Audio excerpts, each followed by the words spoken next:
Gusto ko mang tulungan itong matandang nakikita nyo ngayon mga idol. Kaso wala din ako maitulong. Kasi wala pa naman akong sahod dito sa pagbablog ko. So gusto ko sanang magkaroon ng sahod dito para kahit papano ay makatulong ako sa mga kagaya niya. Kagaya ng mga ibang vlogger na mga tumutulong sa nangangailangan. Ayan. Gusto ko din yan tumulong mga idol. Kaso ngayon wala akong kakayahan na tumulong sa kanya. Ang kaya ko lang ngayon mga idol is videoan siya. I-share yung video niya mga idol.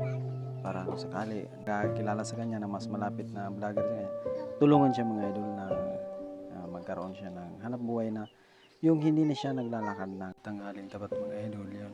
Yun yung dapat na hanap buhay niya mga idol. Yan kasi matanda na siya mga idol. Kaya kayo kung kayo ay may mga magulang ngayon pa lang ay pahalagahan niyo na dahil hindi niyo alam ang dinaranas nilang hirap. Ngayon, nakikita ko itong matandang ito, yan. Ramdam ko yung hirap niya mga idol kasi isa rin akong magulang. Huwag ka mag-alala tay, hindi ka nag-iisa. Dalawa tayo tay, dalawa tayo na nagsisikap para sa mga anak. Kaya ko siya mga idol kasi kanina pa siya dito. Tag 20 lang yan mga idol. 140. Kanina pa kasi mga idol dito. Tapos wala bumibili. Hindi natin ang kahit konti mga idol. Wawa naman. Kailan lang edad mo tayo? Ha?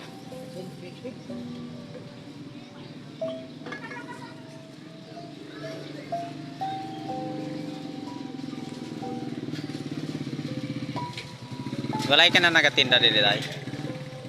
Ha? Walay na? Kinahal po, pira ng edad mo ngayon? 76? Saan ka pirme? Saan ka nagapirme?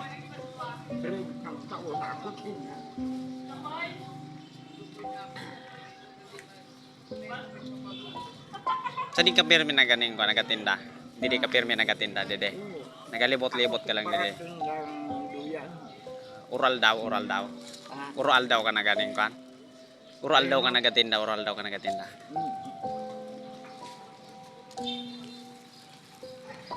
Sige tayo, salamat tabi.